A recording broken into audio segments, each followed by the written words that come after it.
Mais revenons sur ce que vous avez dit. Moi, je crois qu'il y a à la fois une question qu'il faut se poser et une autre chose qu'il ne faut pas faire. La question qu'il faut se poser, c'est celle de savoir, avons-nous le droit, oui ou non, de nous pencher sur notre Constitution et de l'examiner pour voir si elle entre bel et bien en ligne de compte de nos visions. Vous savez, M. Moulegua, en politique, il y a deux catégories. Il y a les hommes politiques, femmes politiques, et les hommes d'État, femmes d'État. Connaissez-vous la différence entre les deux? L'homme politique pense aux prochaines élections, l'homme d'État pense aux prochaines générations.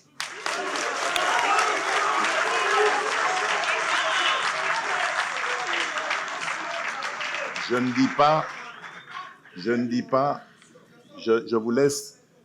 vous laisse définir dans quelle catégorie je suis.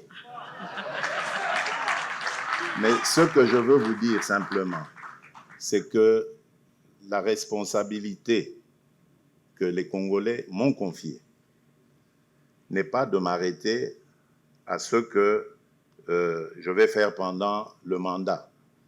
C'est d'aussi regarder les générations à venir.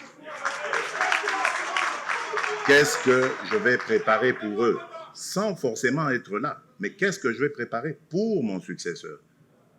Qu'est-ce que je vais faire pour que celui qui va me succéder ou celle qui va me succéder ait aussi la facilité? Parce que moi, je vous dis, moi, je me mettrai à la disposition de mon successeur. Je n'irai pas prendre les armes contre lui.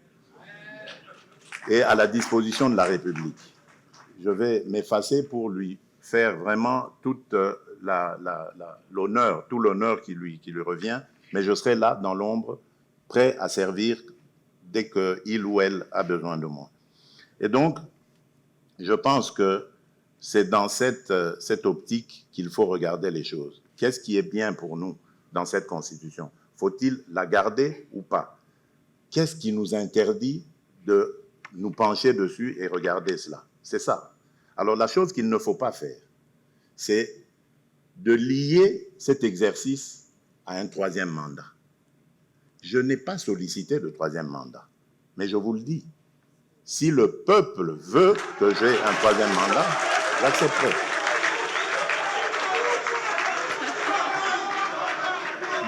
Mon problème, mon vœu le plus ardent est que cette République recouvre sa stabilité, recouvre sa dignité et que l'on mette la République démocratique du Congo sur de bons rails.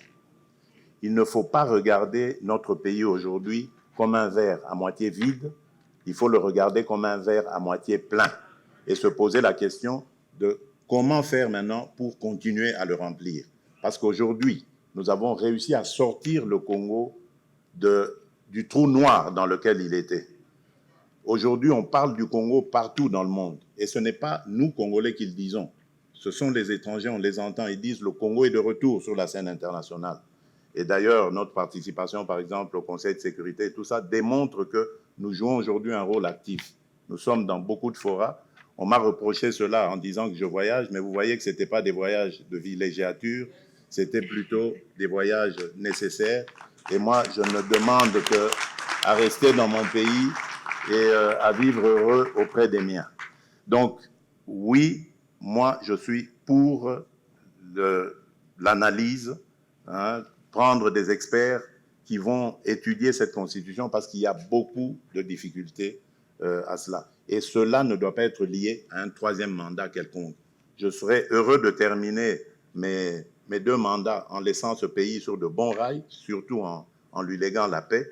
Mais si les Congolais me demandent de revenir au front, je suis à leur disposition tant que Dieu me donnera l'énergie nécessaire. Donc vous comprenez que pour moi, si changement, révision ou tout ce qu'il y a doit se faire, ce ne sera jamais sans consulter la population, le peuple congolais, c'est-à-dire par référendum.